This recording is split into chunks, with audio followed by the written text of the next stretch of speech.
मिलिए madman Markham से। ये इस दुनिया का वो इंसान है जिसने अपनी जिंदगी का एक एक सेकंड अपने पैशन पर लगाया और इसी पैशन की वजह से आज ये बंदा पूरी दुनिया में एक बहुत ही बड़े रहस्य के लिए जाना जाता है। सन 1995 में मार्कम बेरोजगारी से परेशान होकर अपने घर पर बैठा था। उसने बहुत सारा पैसा लगाकर इलेक्ट्रिकल इंजीनियरिंग में डिग्री पास की और उसे अब कोई नौकरी नहीं मिल रही थी।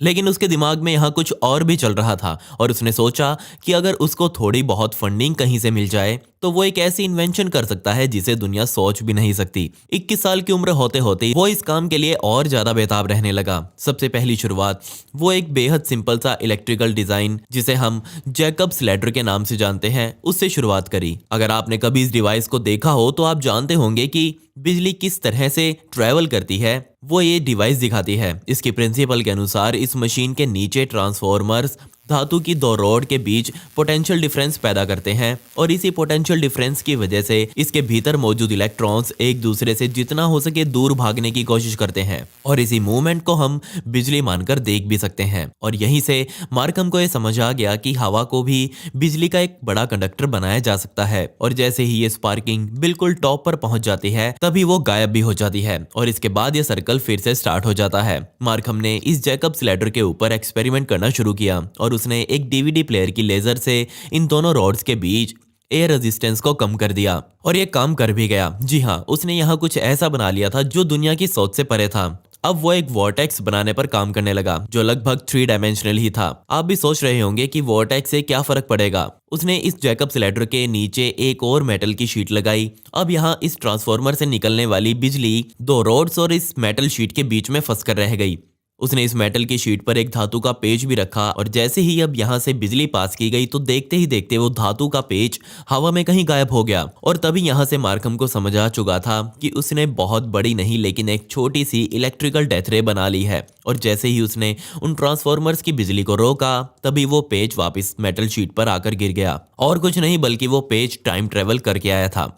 और मार्कम पहला ऐसा बंदा था जिसने असल में टाइम ट्रैवल होते हुए देखा हो। लेकिन इससे पहले कि मार्कम अपने इस एक्सपेरिमेंट को और आगे ले जा पाता उससे पहले जैकब्स लैडर के ट्रांसफॉर्मर्स ने आग पकड़ ली और वो जलकर राख हो गए जिससे मार्कम को काफी नुकसान हुआ और यहाँ अब उसकी गरीबी में आटा गिला हो चुका था। उसने तभी दोबारा सोच लिया कि वो इस एक्सपेरिमेंट को एक बार फिर से दोहराएगा लेकिन इस बार गायब होने वाली चीज पेच नहीं बल्कि वो खुद होगा। उसका प्लान था कि वो इसकी सहायता से फ्यूचर में जाकर लॉटरीज के नंबर पता करके आएगा और वापस आकर उन्हीं लॉटरीज के नंबर पर पैसा लगाएगा जिससे वो बहुत ज्यादा अमीर हो जाएगा। जिसके बाद मार्कम तुरंत अपने घर से बाहर निकला, बिजली की दुकानों पर गया और उसने बचे कुचे पैसों से बड़े बड़े ट्रांसफॉर्मर्स खरीदे। उसे ट्रांसफॉर्मर्स तो मिल गए थे लेकिन वो इतने बड़े नहीं थे जितना उसने सोचा था। जी हाँ, उसके लेवल का ट्रांसफॉर्मर तकरीबन 20,000 अमेरिकी डॉलर्स में आने वाला था। ये बात सुनकर मार्कम उन स्टोर से वापस अपने घर आ पहुंचा।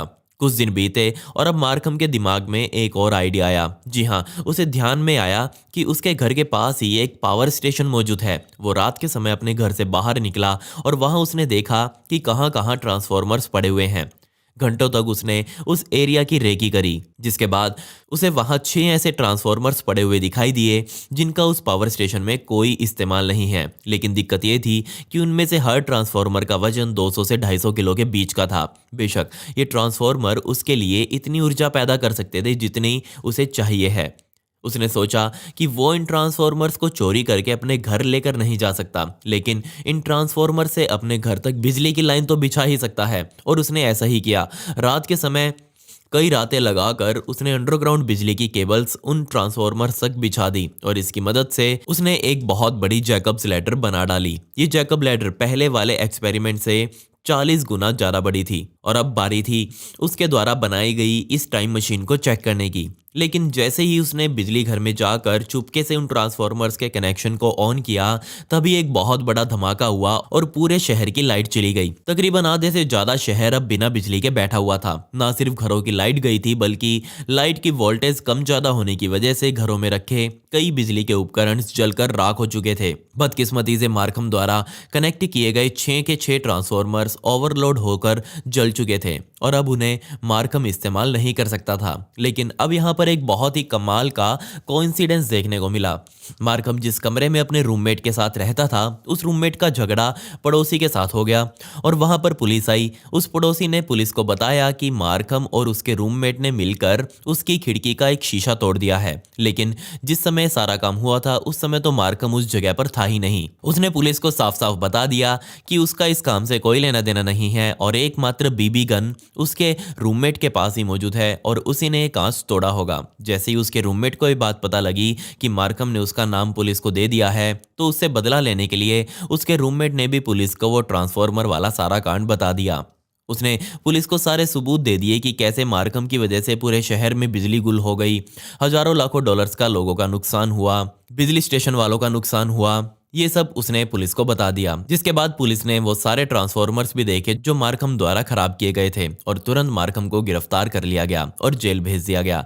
कोर्ट द्वारा मार्कम को 60 दिनों की जेल की सजा सुनाई गई। पुलिस वालों के अनुसार मार्कम ने अपना गुनाह कबूल कर लिया था और उसी बयान में उसने जज के सामने भी बताया कि उसे एक असली टाइम मशीन बनानी आती है और वो इसी टाइम मशीन को बनाने के लिए ये सब कर रहा था। जैसे ही जज ने मार्कम की ये बात सुनी तो उस जज को लगा कि मार्कम दिमाग से पागल हो चुका है और तभी उसके दिमाग में ऐसे ऐसे ख्याल आ रहे हैं।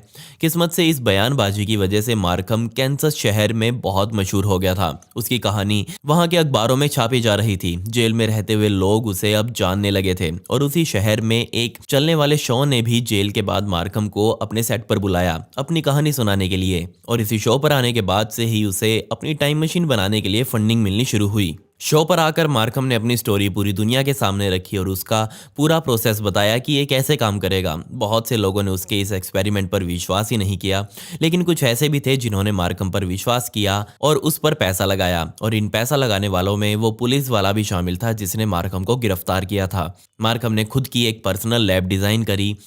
इस लैब में उसने अपने द्वारा बनाई गई ऐसी ऐसी चीजें रखी जिसे देखकर लोग हैरान हो गए थे। एक इलेक्ट्रॉनिक पिगी बैंक, एक बेहद अजीब माइक्रोवेव ओवन उसके द्वारा पहले ही बनाए जा चुके थे और इन्हें मार्कम जल्दी ही पेटेंट भी कराने वाला था। उसे अब वो लोग भी कॉल करने लग गए थे जो टाइम ट्रेवल में इंटरेस्ट रखते थे। उन्होंने भी अपने अपने आइडियाज मार्कम के साथ साझा किए। कई हजार डॉलर्स की फंडिंग अब मार्कम के पास आ चुकी थी। उसने लोगों को विश्वास दिलाया कि वो टाइम मशीन जल्दी ही रेडी कर लेगा और इस पूरे टाइम ट्रेवल की घटना को रिकॉर्ड करने के लिए वो अपने साथ एक सेलफोन भी लेकर जाएगा। कई महीने बीत गए और मार्कम फिर से एक बार सामने आया और लोगों से कहा कि उसकी टाइम मशीन बनकर अब तैयार है। लेकिन उसने उसी बिजली वाले स्टेशन से रिक्वेस्ट करी कि कुछ देर के लिए उसे 3 गीगावाट की बिजली सप्लाई की जाए। जी हाँ, ये इतनी एनर्जी थी जिससे 10 लाख घरों को बिजली दी जा सकती थी। ये बात सुनकर उसे बहुत से लोगों ने समझाया कि ये एक्सपेरिमेंट बहुत खतरनाक है, उसकी जान भी जा सकती है। लेकिन उसने कहा कि मैंने सब कुछ सोचकर ही ये करने का निर्णय लिया है, वो पूरी तरह से सुरक्षित रहेगा। उसने शहर के 2-3 बड़े बड़े लोगों को भी इस एक्सपेरिमेंट का गवाह बनाने के लिए अपनी लेबोरेटरी में बुलाया और इसी दिन से मार्कम का नाम मैडमैन मार्कम रखा गया। उसने एक बार फिर से न्यूज़ वालों के सामने आकर अपने घर का एड्रेस सभी को बता दिया और कहा कि जाकर मेरा घर देख लो और जब मैं टाइम ट्रेवल करके वापस आऊंगा बहुत अमीर हो जाऊंगा और तब मेरा घर देखना। जी हाँ, ये वो टाइम था जब सैकड़ों लोग मार्कम के घर को देखने आए, लेकिन जो भी वहां आ रहा था वो सभी मार्कम का मजाक ही उड़ा रहे थे।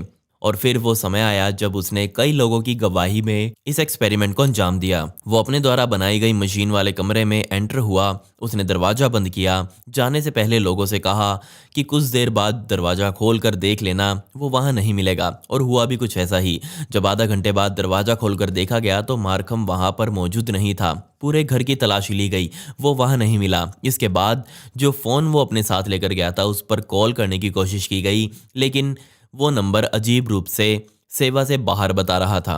वहां मौजूद किसी भी इंसान को नहीं पता कि मार्कम कहां चला गया। तो अब सवाल था कि मार्कम है कहां।